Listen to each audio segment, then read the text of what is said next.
Hey, it's Joe. Older athletes know pain. What we want is to understand how to stop the pain without giving up the athletic endeavors that add so much to our lives and to our health. Today in episode 151, Rick Olderman rejoins the Wise Athletes podcast to revisit his pain resolution lessons from 2 years ago, plus his additional insights from learning to provide hands-off, remote physical therapy to his patients. The key to his success is a deep understanding of body mechanics combined with critical diagnostics, which zero in on exact solutions. In this episode, we use examples of my own lower and upper back pain to illustrate Rick's method, which will be super helpful to anyone suffering with back pain. Pain is definitely not just in your head. Yeah, listen in as Rick explains how to find out where your pain is coming from and how to stop it. All right, let's talk to Rick Olderman. Rick Olderman, welcome back to the Wise Athletes podcast. Thanks for having me, Joe. Gosh, can you believe it has been 2 years? I mean, think more than 2 years since you were on the show with Glenn and I. Man, time really flies. I just recently went back and listened to it. It was from 2022. And I got two funny things to say. One was that while I really almost tragically had forgotten the details of the conversation, darn it, the good news is that I had incorporated one of the things that we had talked about into my life, the soft knee walking thing. And so that when I redid the little back pain test that you did then, and maybe you still do, I had no back pain. So I was so tickled that I was like, well, that really worked. That's great. The second thing that I'll mention is that I have been recently experiencing some upper back pain that's been annoying me. And I discovered that there was a solution to that too in that old episode that I had lost track of. And, dang it. So I started implementing it and solved it. So thanks again.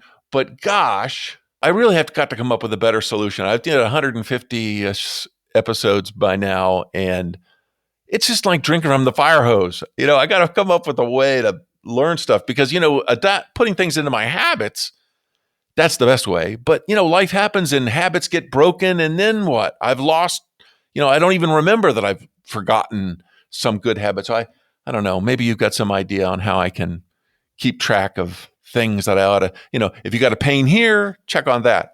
Anyway, welcome back. Well, thanks for having me. And the nice thing is there's a very easy way to know whether your bad habits could come back because your pain comes back. Yeah, I'm talking about the good habit that I forgot. That's what I mean. So when those good habits go away, pain starts to ensue again. And so that's your reminder. That's your body saying, hey, pay attention. I guess the only thing I could do then is just to say, I need to go listen to that episode again. There you go. Mark it as one of your favorites. Fantastic. Well, so I have already done that. All right. So you have written a new book. It's called Pain Patterns. Yes. Mm-hmm. Tell us about this book. When you kicked that off, tell us why did you write a new book? Because you had written a bunch of things before. Yeah, this is my 9th book. Wow. I wrote this one because over the years since I've talked to you, Joe, I've been helping more and more people via telehealth. Mm-hmm. So I've had to distill my treatment to a video representation of what I care about in the body. Mm. And so what this did was it really honed my tests to get down to the core problem without using my hands. And so this changed some of the tests that I did, and it made me aware of, I started to see a pattern emerge from my testing. And this pattern started to match my philosophy of why all of this stuff is happening. And so I started to realize with these several tests that I have in this book and that I've been doing and honing over YouTube for the past few years, I realized, oh my gosh, this is the stuff that I've implemented in my clinic, but I didn't realize I was implementing in my clinic because I got to use my hands. And so, it confounded the purity of the information. And so when I didn't get to use my hands any longer, I had to distill that information down to make it effective for people via telehealth. Awesome. And so that's what this book is representing. And it goes back to the roots of my whole philosophy of how I developed this whole approach in the first place. And I've created this online course for health and wellness practitioners. And in that course, I wrote a 10-page neurophysiology paper. And so about a year ago or a year and a half ago, I looked at that paper and I said, oh, this is exactly what I've been doing over telehealth. And I'm just thinking, you know what, maybe I'm going to develop this paper a little bit to flesh it out to help practitioners more. And so I thought, instead of a 10-page paper, maybe it'll be a booklet, right? And then soon it became this book. And so that's how all of this came about. Awesome. Well, I guess it's inevitable that learning like that happens. I mean, they say, if you want to know if you actually know something, then teach it. And then you'll really learn it at that point.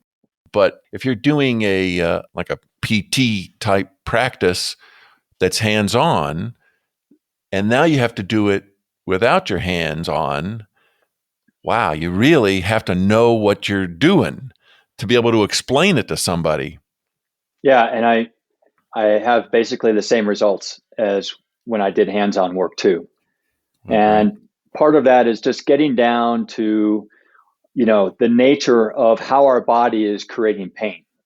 And that's what this book, the first section of this book, talks about how that happens, and we can discuss that if you want. Yeah, yeah. And then the second part of the book is a workbook that takes people through testing their body. And you mentioned one when we were talking earlier about that back pain test that I had 2 years ago. Yeah. That's also featured in this book, but although other tests as well. So not only are you identifying your pattern of pain, but in that workbook section, you're identifying why you're having that pattern of pain.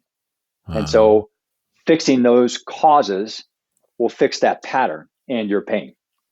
Awesome. I do want to at least touch on all of this stuff. Let's set the stage first.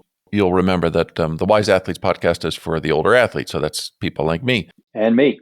Awesome. And one of the things that you and I and everybody listening knows is that older athletes have pain in their bodies. I'm going to say I remember, but what I remember is talking about it rather than actually remembering a time in my life when I didn't have pain. But I can remember talking about how when I did have pain, it was kind of an unusual thing. And that would be a subject of discussion. Why did I have this pain? Nowadays it's like, I always have pain. You get up in the morning and you're stiff. And, part of my daily ritual is I do my mobility stuff. And kind of what that is unkinking myself and getting to where, I get rid of the pain by sort of, I don't know, concentrating it and getting it all out, and then I'm fine for the rest of the day. But still, in the morning I wake up, I can tell how old I am. On top of which, maybe that I had a hard workout yesterday or the day before, or I re-injured myself, or, all of those things that don't seem to go away in sub 24-hour periods anymore.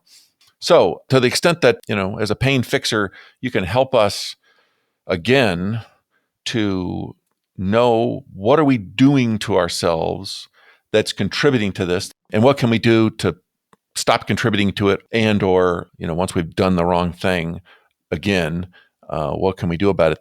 These are wonderful tips that you can give us. Yeah, well, I mean, let's back out and look at it from a macro level first, and which is that evolutionarily speaking, we weren't supposed to be living this long anyway, right? Speak for yourself. So, you know, our life expectancy, hundreds or thousands of years ago was 30 or 40 years. And our joints work just fine with that kind of life expectancy. Mm. But now we're living so much longer. So, of course, there's compounded, force and attrition that's due to just living longer than we were originally expected to live. So, some of that compression is coming from bad habits, and some of it's just from aging of cartilage in joints or tightening of ligaments because of, if you think about what you did when you were 10 years old, it's certainly not what you're doing now, sitting in a chair for 8 hours a day. Oh my God. You didn't do that when you were 10, right? And then when that happens over decades, well, then tissues respond to that. So they become shorter, they become tighter. You develop neurological patterns of, contraction that are habitually recruited that cause certain muscles to remain tight or contracted and other muscles to remain off and non-contracted because of how you're using your body. So all of this adds up over time, leading to these morning aches and pains and things that we feel during the day. I'll add one thing more to that list. Yeah, obviously age and accumulating decrepitude. And then there's the habitual mistakes that we make, whether it's sitting in a chair or having the wrong kind of mattress or whatever. But then there's this stuff that people do to themselves in an effort to feel better, right? Because, some of the things that we do are things that we think are true and they're false, right? You had said something that really made me laugh again when I re-listened to that podcast, is that strong people think they need to get stronger to get better, and flexible people think they need to stretch to get better. And athletic people tend to attribute their pain to their extreme efforts or maybe their past injuries. Anyway, so it's all this stuff that people know that's not really true. What do you think about that? Yeah, well, I stand by that. I mean, that's the pattern I see. I see hypermobile people. Well, what stretch do I need to do to, work out this pain? Well, I'm sorry, it's not a stretch. You're hypermobile. And then, you see big weightlifters. Well, okay, what am I supposed to do to be able to lift this 500-pound, deadlift? Well, maybe do less deadlifting. Don't say that. Yeah. Of course. So, unfortunately, in my career, you have to say things that people don't want to hear, right? Yeah. And because that's why they're paying me, is to tell them the truth of things. So I stand by that reasoning because that's what people keep showing me. Right. Yeah. And I know that it's fashionable these days, and I think it's even in your book. It's fashionable to talk about how, pain is in your brain, and pain is almost like an emotion that, your brain is using to communicate with you about things that it doesn't want you to do, or behaviors that it associates with danger and things like that. And I can't argue that that's not true. I mean, what the hell do I know? And I maybe even experienced something along those lines with some knee pain that I had at one point that just would not resolve. Nothing would resolve it. And then suddenly it was gone, just like suddenly it was there. But I'm not really satisfied with those kinds of things. Anyway, so tell us what you think. But what I am interested in mostly is sort of what we talked about the last time, and any new learnings around that, which is this idea of we are stressing our bodies all the time. Some of the stress comes from the hard exercise that I'm doing, on my bike, or when I lift that thing wrong. But also the stress comes from me just sort of living my life in a way that I'm not really aware is a stress, right? Sitting in a chair or a soft bed. And all of these stresses are what accumulate to put perhaps too much stress and too little recovery on some particular part of the body. And so when we have got pain, maybe, and let's call it real pain, I've got a real irritation of the tissues, not just a fear of it, then I need to back off of that stress. And maybe I back off by riding my bike less, but maybe I take the stress down a bit by sitting up straight in my chair, something like that. What do you think? Well, there's a lot to unpack in that. So let me deal with the first part about the part about pain being in your brain. Okay. So this is where physical therapy seems to be going. I typically disagree with it. And I think while all of those things may be true, I think we are overemphasizing that so that we do not have to do the hard work of figuring out why someone's actually having pain. And so there are things in the body. There's fascia. I think you've heard of fascia, right? Sure. Well, there's fascia is connective tissue in the body. And there's a certain type of fascia called myofibroblasts, which are laid down in mechanically stressed areas of your body. Myo refers to muscle. So myofibroblasts have up to 6 times contractile capacity of regular fascia. So what activates myofibroblasts to contract is not a neural input from your brain. It is a hormone-like molecule called a cytokine, the transforming growth factor beta 1. So when we are stressed, traumatized, have PTSD, anxious, whatever, that causes the release of this cytokine, which circulates in the bloodstream to activate the myofibroblasts, which are laid down in mechanically stressed areas of the body already. So the myofibroblasts then cause a prolonged subcontraction underneath the typical muscular contraction. So if we think about our biceps muscle, my brain says, bend your elbow. And so my biceps muscle contracts to bend my elbow. My brain says, okay, let your elbow straighten again. And it turns off that contraction. So that happens relatively quickly. However, myofibroblasts have a slower lead-in and a much longer tail to their contractions because it's a chemically based contraction or hormone-based contraction rather than a neurologically based contraction. And so while myofibroblasts can't cause your biceps muscle or elbow to bend, it doesn't have that kind of force that it generates on joints. It creates a longer level subcontraction of stressed areas of your body, which contributes to the chronicity of pain. And we can go deeper into that if you want to.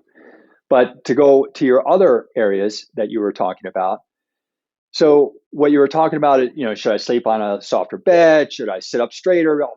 All of these are guesses because you don't really understand why you're having pain in the first place. And this is largely, I'm afraid to say, I'm really sad to say, that's largely what a lot of medicine is about, is throwing things against the wall to see if they stick. All right. Instead of doing testing of the body to understand why the pain is happening in the first place. And so this is why we're left guessing, well, should I do this? Should I do that? Should I ride my bike more? Should I ride my bike less? Well, let's look at how you're riding your bike to see, and let's test your body to see what your deficits are and how those are playing out and how you're riding your bike, if you believe riding your bike is the cause of your pain. So this is why in general, and I'll probably get in trouble for this, Joe, but in general, I disagree with where physical therapy is going with this overemphasis on the emotional component of pain. Yes, that's true. I just explained the potential mechanism of that occurring, and it does happen, but that is not all of it. And I believe what we've been missing in medicine is an understanding of how the body is built architecturally that includes movement, fascia, and neurological reflex patterns. When you blend these three things together, which is my book explains, this is really what I have found is the root cause of the pain that we're having. And then the tests that I have in the book expose what is causing those patterns to occur in you. Okay. You got me. I'm interested.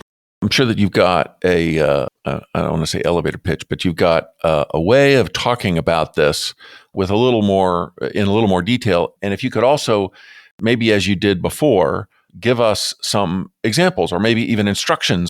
Yeah. So we did one of these tests in our last talk together, and you brought it up. Yeah. So the test for one of the patterns is called an extension pattern. And what that means, extension for the lumbar spine means that it has too much arch. It's also referred to as a lordotic spine, which shouldn't be confused with a sway back posture. So a lordotic spine is that kind of military erect spine that you see a lot of people have. And you'll especially see this in people who are heavy. If they carry their weight in their belly, that tilts the pelvis forward, causing a lordotic spine to occur. Or they could be an athlete who's been drilled into their mind all these years that they must stand up erect as possible, shoulders back, chest out, that kind of stuff. Well, that creates a lordotic spine. If you just do that right now, you'll feel that your spine becomes hyperlordotic to do that. All right. So that's called an extension problem. So what I've shown in the book is that an extension problem is not only due to how you're using your body, which is a movement-based idea, right? It's also due to lines of superhighways of fascia that run through your body that were discovered by Thomas Myers. He identified one of those lines of fascia is a superficial back line of fascia, which runs from the top of the head to the bottom of the feet along the back of our body. That can be dissected from the body as one contiguous piece of tissue. All right? It's all connected. So you can imagine if all those tissues running from the head to the foot in the back of your body are contracted, that will also create a hyperlordotic spine. Just use your imagination. This is also coinciding with a deeper neurological reflex pattern that we're born with called a Landau reflex. The Landau reflex is what allows us as babies to lift our head when we're crawling. It arches the spine and the neck to lift the head to crawl. All right.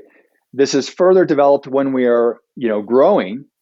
When if you're walking out in a deep, dark forest and you hear something crack, 5 feet away from you, you immediately come to attention, right, to find out what that is. That is a reflex pattern that's tapping into the Landau reflex. Your brain isn't saying, oh, I think I'm going to stand up tall to see what's going on here. No, it happens like this without your brain even paying attention to it. And this is what happens with also emotional stressors, trauma, anxiety, PTSD, things like that.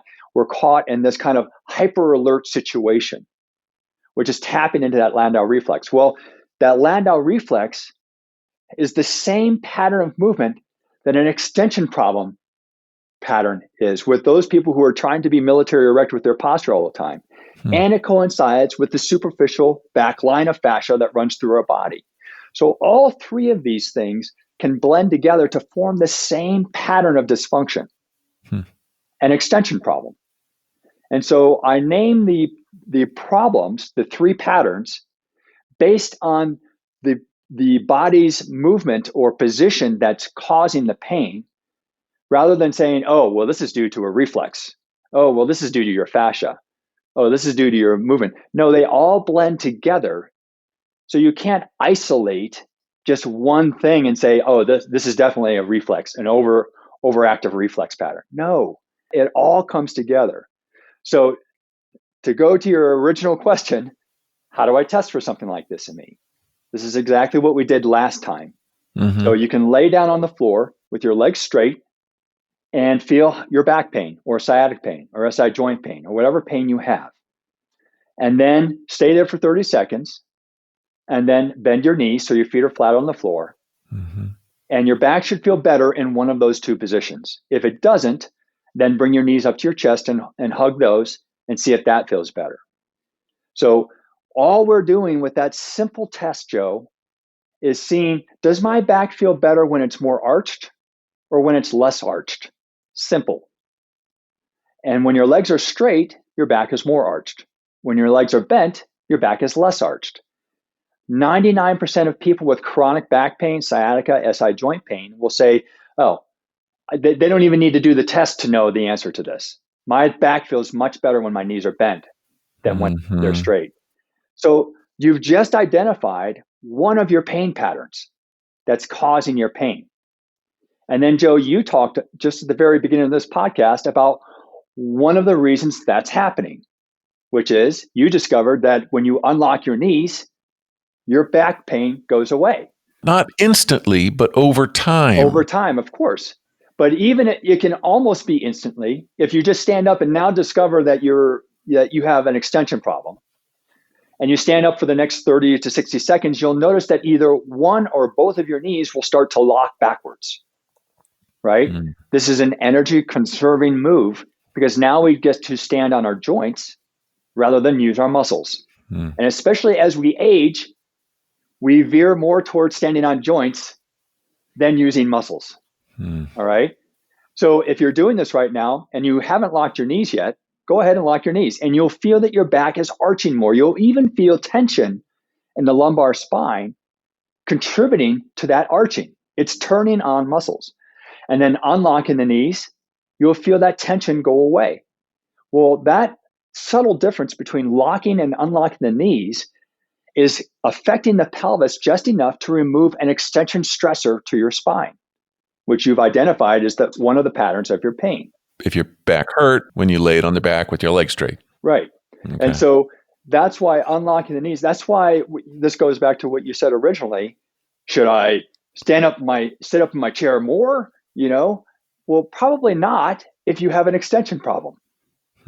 You should probably go against that training in your brain that says, oh, I need to be more erect because that's why I'm having pain, is because I'm too slouchy. No, if you go more erect, you're reinforcing the extension pattern that is creating your pain in the first place. But you won't know that if you don't test it first. Yeah. And that's where I feel a lot of people are missing, is that they keep throwing all this stuff against the wall, wondering, well, how? I can't possibly tell you until I test you. You can't possibly know until you're tested. And so my book will take you through those tests so that you can understand what it is you're trying to figure out and then figure it out. That's great. And I'll tell you that the learning that maybe I got it a couple years ago when you said it originally, but maybe I didn't. Maybe it was just a trick that, just do this test, and then if it hurts, then do that thing. But because I have, I don't know, I've had 80 some podcasts since, there's a lot of similarities in the right way to think about health in different aspects of the body. And what you were saying 2 years ago, you're saying now, I want to sort of put it in my own words, first of all, to confirm that I'm understanding, and then help the audience to really make sure that they're getting. And it's this, that the answer is not to figure out what is perfect posture and the perfect chair and the perfect bed and the perfect everything in order to have health and have no pain. That's just sort of an impossible task. There's no need even to do that. The issue is, if you have pain somewhere in your body, then you're irritating it somehow. And the irritation comes from too much stress and too little recovery. And so you don't need to, in fact, it would be bad to eliminate all the stress on your body. Your body would just fall into a pile of goo eventually. Progressive overload, that's how you get stronger. But progressive means that you don't do too much too fast, and you give yourself a chance to recover and to adapt to the stress. And so you get stronger over time. Well, it's got to be the same thing for my lower back. That if my lower back is sore when I'm laying on the floor, my legs are straight, then it's because I'm doing something wrong. And probably I'm doing a bunch of things wrong.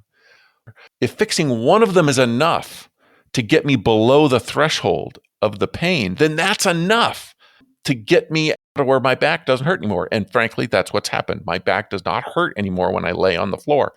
And I believe that where that came from was in employing this soft knees when I walk. Don't walk stiff-legged. I do a decent amount of walking, a lot of people try to get their 10,000 steps. Well, if you're doing 10,000 stiff-legged steps, that's got to be a lot of stress on your lower back. You're absolutely right. It's not that you walk, it's that you walk correctly. So walking could actually be digging you deeper into your hole if you're not walking correctly. And everyone, invariably at my clinic, people would say, I've been walking for 80 years. You can't tell me I've been doing it wrong. Yeah, you actually are. And let me change it and then see how your body feels. And invariably, they feel better because these habits creep into your okay. So this gets into the brain chapter of the book. The brain is what is housing these neurological patterns that you have. All right. Let's say you're a pitcher and you do, 100 pitches a day so that you get down that motion, right? What your brain is doing is creating more efficiency for the motion that you want to use. The brain isn't telling you, no, that's not right. This isn't right. You're supposed to be pitching like this. The brain doesn't say that. The brain just says, oh, that's how you want to do it.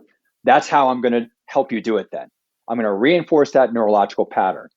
So what happens over time is as we age and our muscle mass decreases, right? We become more and more inclined to straighten our knees, to use less energy. right? Because we're getting older, we feel less energy. So we're not going to use it up just standing and walking, right? And so the brain says, oh, that's how you want to do it? That's fine. I'll just make sure that we do this all the time now. And then if you don't do that, I'm going to send out an alert that says, oh, you're doing this wrong now. This isn't how you taught me to do it. Mm. And this is why you get alerts from your brain that say, when you started unlocking your knees, Joe, I bet you were just like, whoa, this is weird. This feels different. Yeah. I'm not sure this is the right thing for me. Yeah. Those are judgments that your brain is placing on those alerts it's receiving because you're doing something different. Your brain, though, does not know whether that is a good thing or a bad thing yet until you do it for a length of time, a week or whatever, and your pain either gets worse or it gets better. Mm-hmm. That will educate your brain. But so many people, when they start to change their habits, they throw out those ideas because their brain is sending these alerts and they attach an emotional response to that alert. That includes frustration.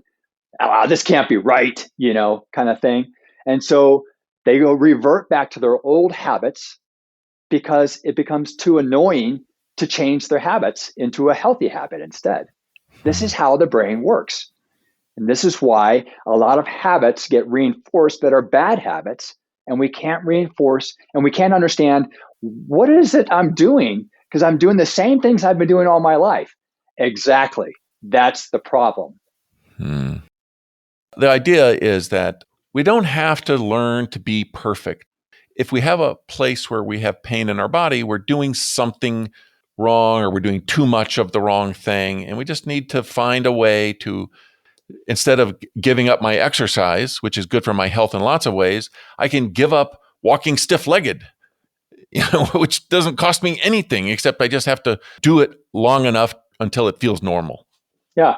I had an email from a guy. He had been dealing with sciatic pain for 3 years, been to a ton of practitioners. All he started doing, he got one of my home programs, and he did the taping of the backs of the knee. He said that took away his sciatic pain. He said, why hasn't anyone else taught me this simple solution? Tell us what that is. I don't remember this. Taping the back of the knee? Well, it's the same concept of what you're talking about, is softening knees.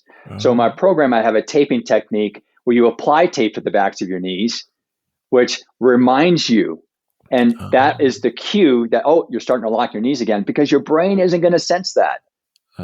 Your brain is saying it's going to constantly try to get back to the way the things have always been done.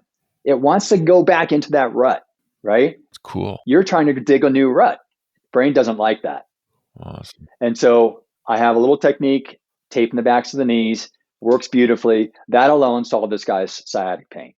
Now, I couldn't have, if he would have called me and said, Rick, what do I need to do to solve my sciatic pain?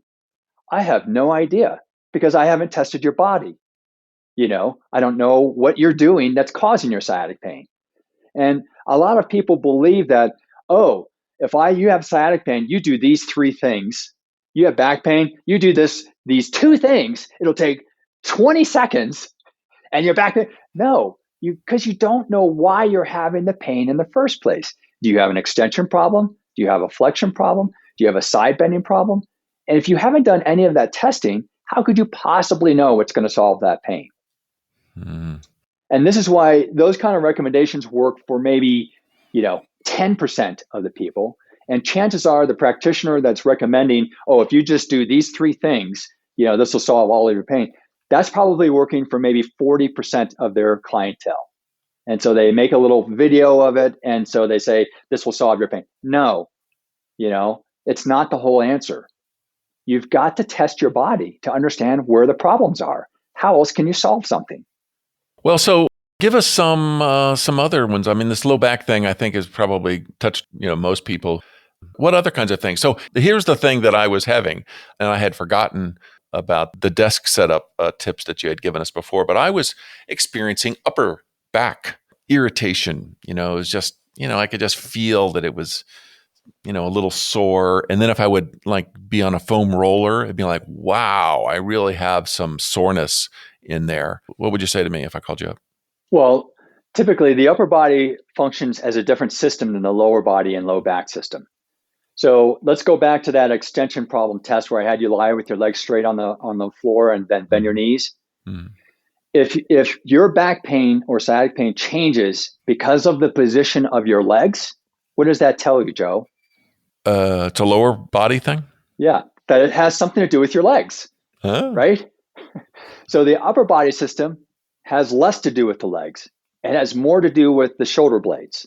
The shoulder blades are the center of function for the upper body system. They're like the pelvis of the upper body system. All right. Yeah, the shoulder blades are kind of like the hips, but it kind of moved You're out. exactly right. If you look at the structure, the architecture of those bones, they are broad, flat bones in the shoulder blade. They are broad, flat bones in the pelvis. Nowhere else in the body do these types of bones occur. All right. They are meant to be foundational aspects of movement. And so if you have any kind of upper body system problem, neck pain, headaches, shoulder, upper back pain, it's usually because of something's wrong with the shoulder blades. However, most practitioners don't know how to measure shoulder blades. This is what I found when I went to a talk given by an elite physical therapist who was having shoulder pain problems. He said, and at the end of the talk, he said, you know what, guys, since we're in a room of physical therapists, I'm having shoulder pain problem. Can someone assess my shoulders and see why I'm having pain? Not one person stepped forward. I said, I'll assess him. We immediately discovered what the problem was. We figured out why he was having that problem. And we gave him that exercise that solved the problem. Wow. And everyone else was just left scratching their heads because they don't understand how to understand the role of the shoulder blade in pain, first of all, much less test it. And so that's the key to the upper body system pain is understanding shoulder blades. And I mentioned that in the book too.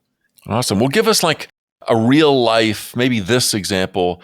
I know that there's no like general advice, but sure, pick a specific example and the specific solution. Yeah, for upper body system problems, are you saying? Okay, so typically the most common problem with shoulder blades is that they rest too low, all right? There are rules about where it should be resting. It should be resting at thoracic level 2.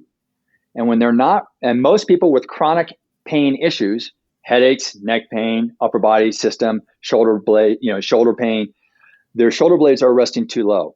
Why are they resting too low? This goes back to one of the reasons is what we talked about earlier with back pain. This is one of the connections.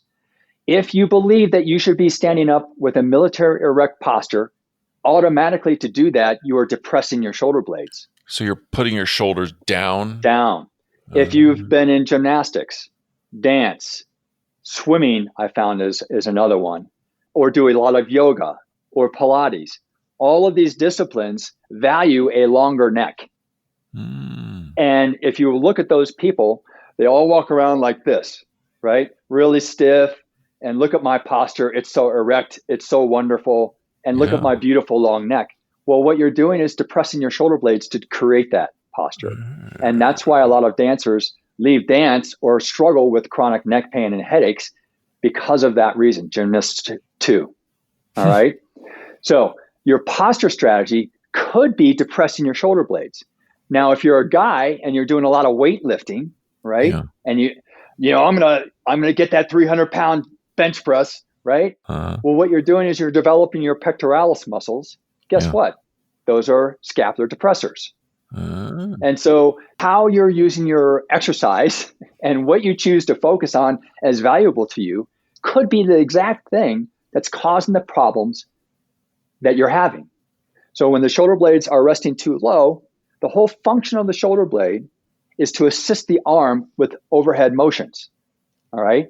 They're supposed to elevate, upwardly rotate, and abduct away from the spine, move away from the spine. Those people with depressed shoulder blades, typically that's not happening.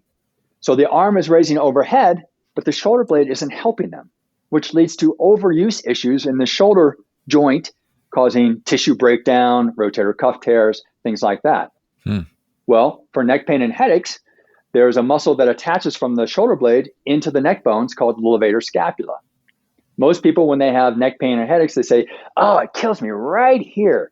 And then they go to someone who says, oh, well, that's your upper trap. You've got lots of knots in your upper trap. No, it's not the upper trap. It's the levator scapula, which is deep to the upper trap. And the key is not to massage all of that out. While that's temporarily helpful, the key is to use the shoulder blade correctly. So the levator scapula is not stressed any longer.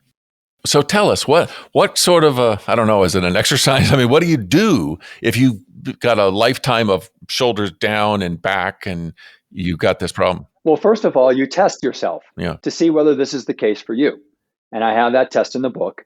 And then I have recommendations of how to correct that. Okay. But one of those, if you are that military erect person, one of those is stop being so military erect. Okay. Right? And if you're one of those ex-ballet dancers, or yoga people or gymnasts, then you say, oh my gosh, usually once people understand and I show them the relationship between the shoulder blade and their teaching, what they've learned from their masters, right?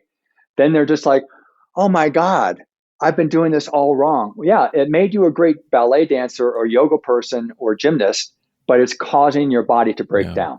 But softening my knees or not locking my knees, that's something, I know what you mean. Yes. Is there something like that would be like, don't stand up too erect? Well, it's like, well, how do I not do it too much? What's the right amount? Unfortunately, if you're sitting at a desk or something like that a lot, then your muscles are naturally inactive.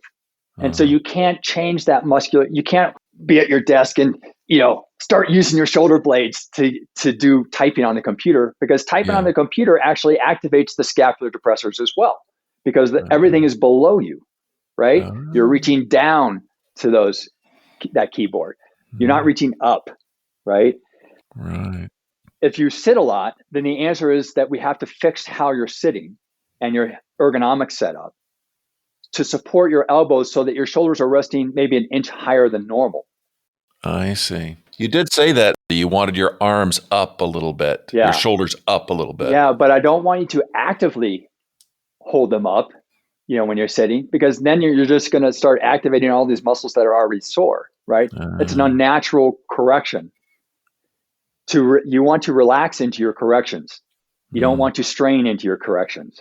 And that's why if you sit at a desk and you have neck pain and you've done the testing and you've discovered that this is due to a depressed scapula, then you need to change your ergonomics to support the scapula more in a more elevated position.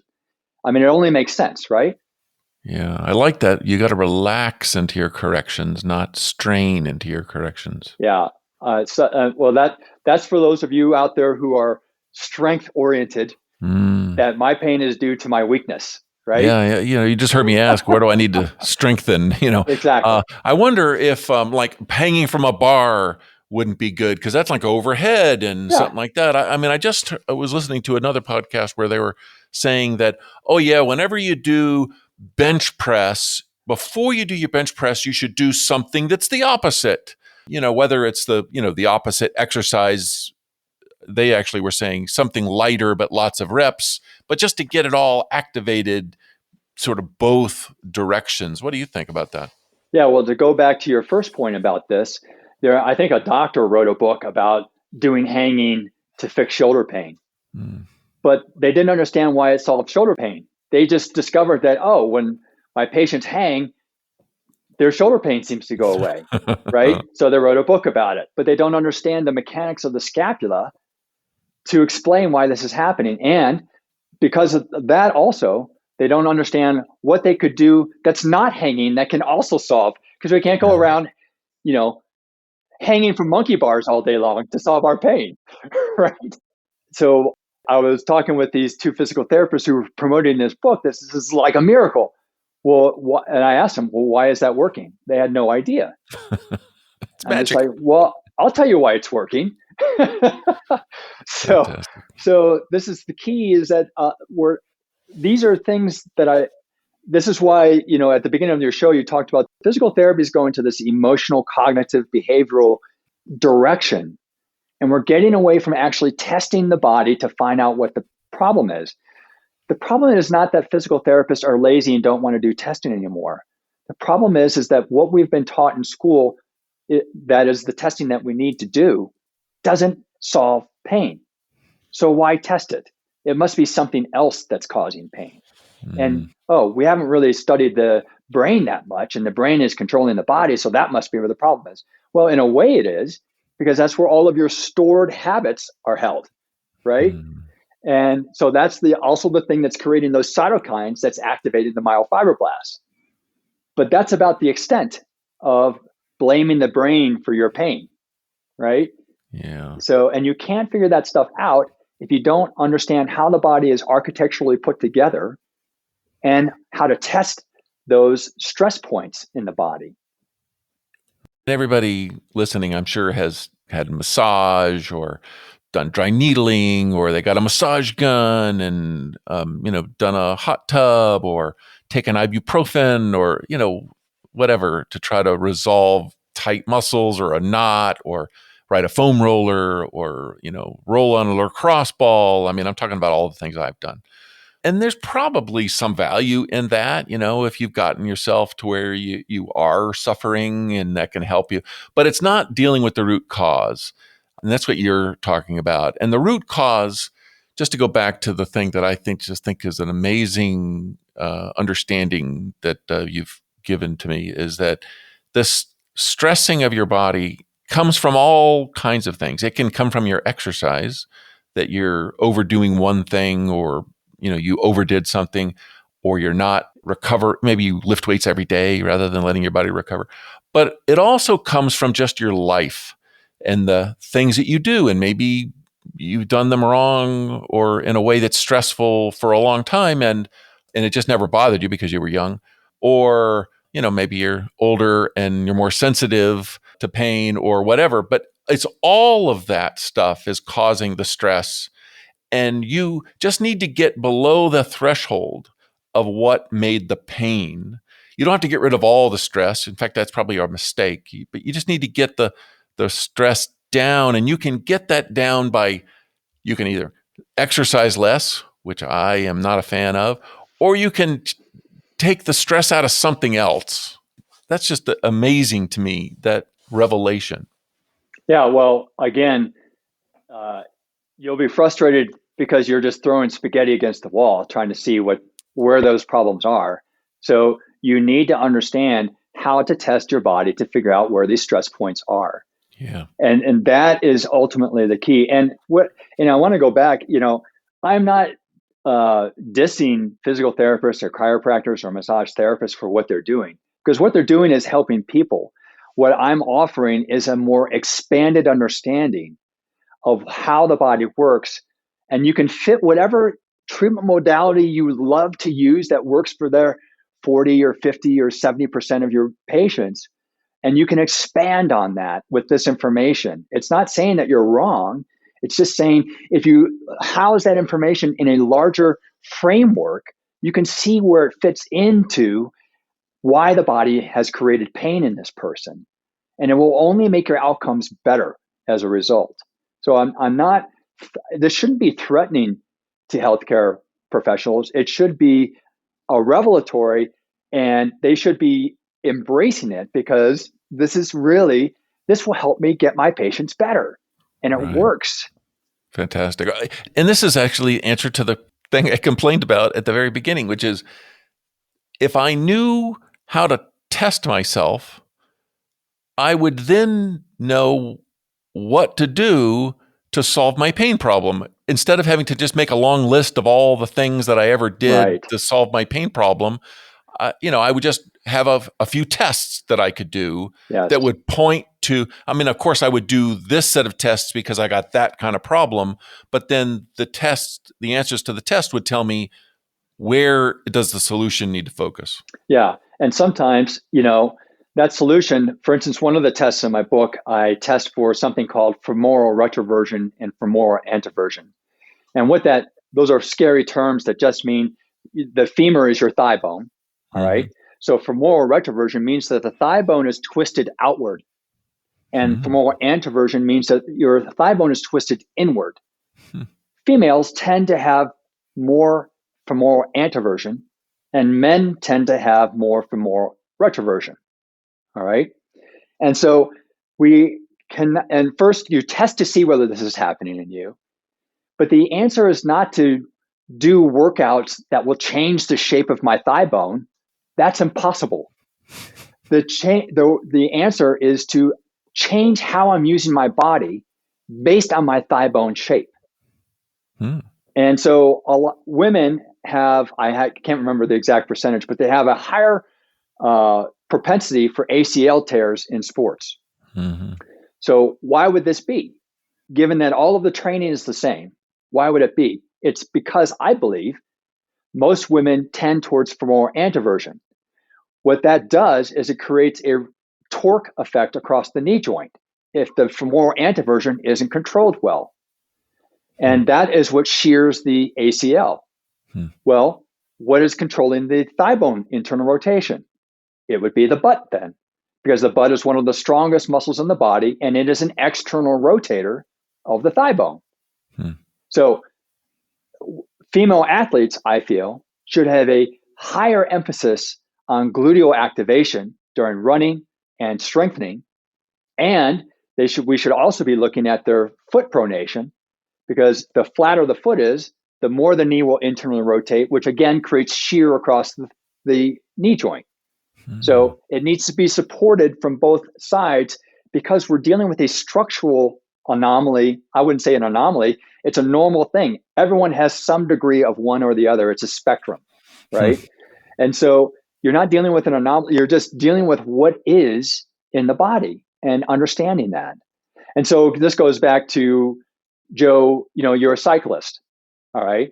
And one of the drafting positions for the cyclist is to have your body close in to the center of the bike. What if you have retroverted femurs and your thigh bone is rotated out, but you're trying to cycle with your knees in all the time? Well, then you're robbing your body of its power to generate torque or force through that pedal.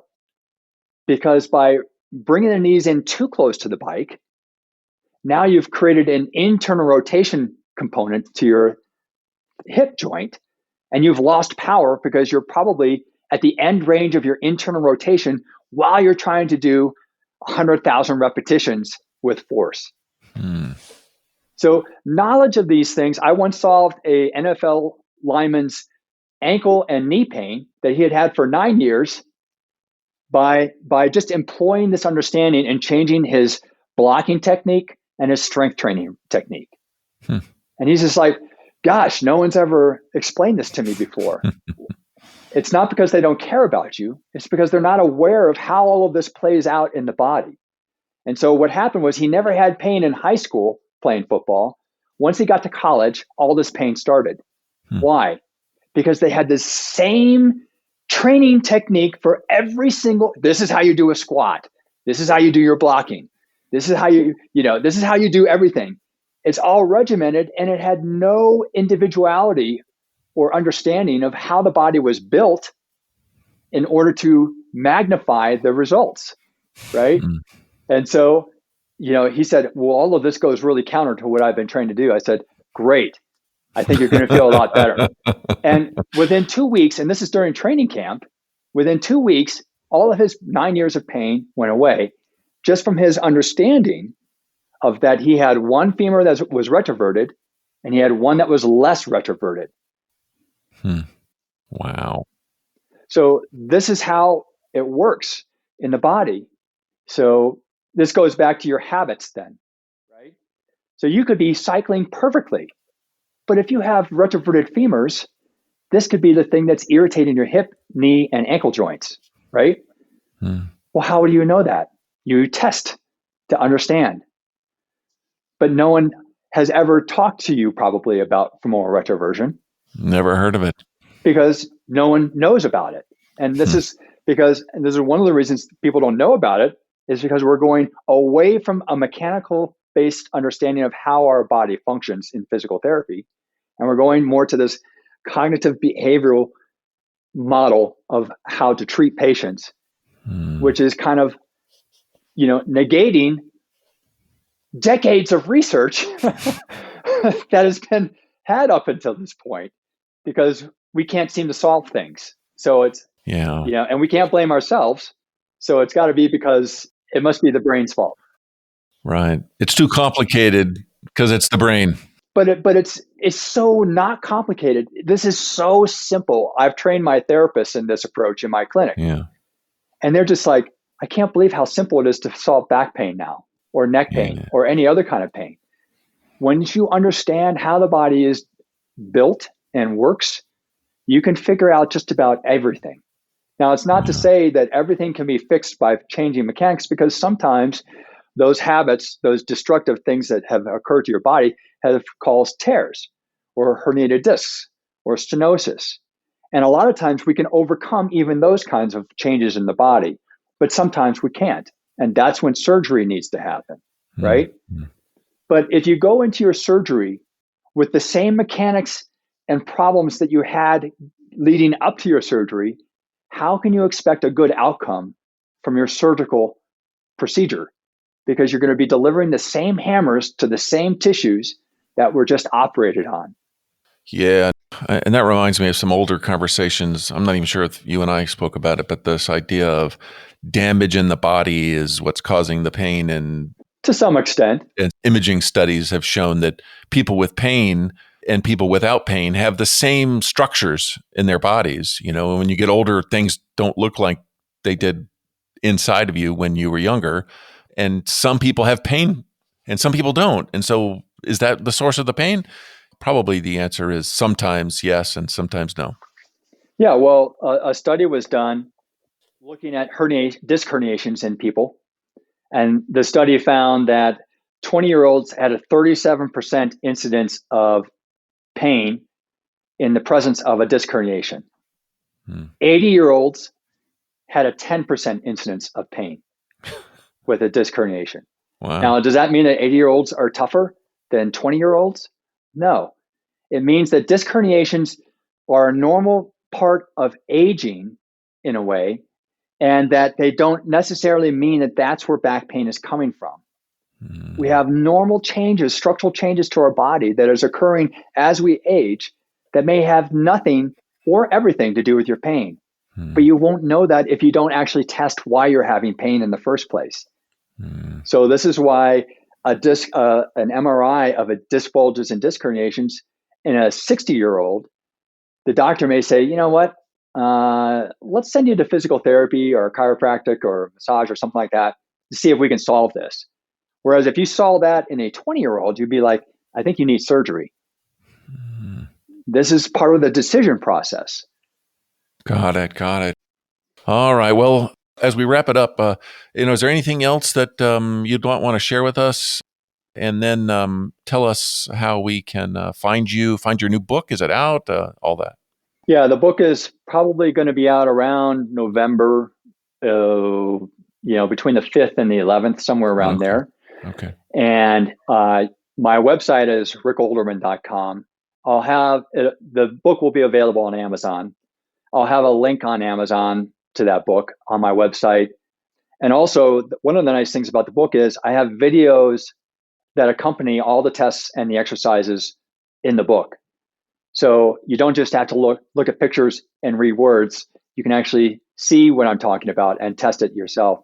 Nice. It functions as a workbook, the second half does. So you'll be recording your answers in the book, because you'll never be able to hold all this information in your head.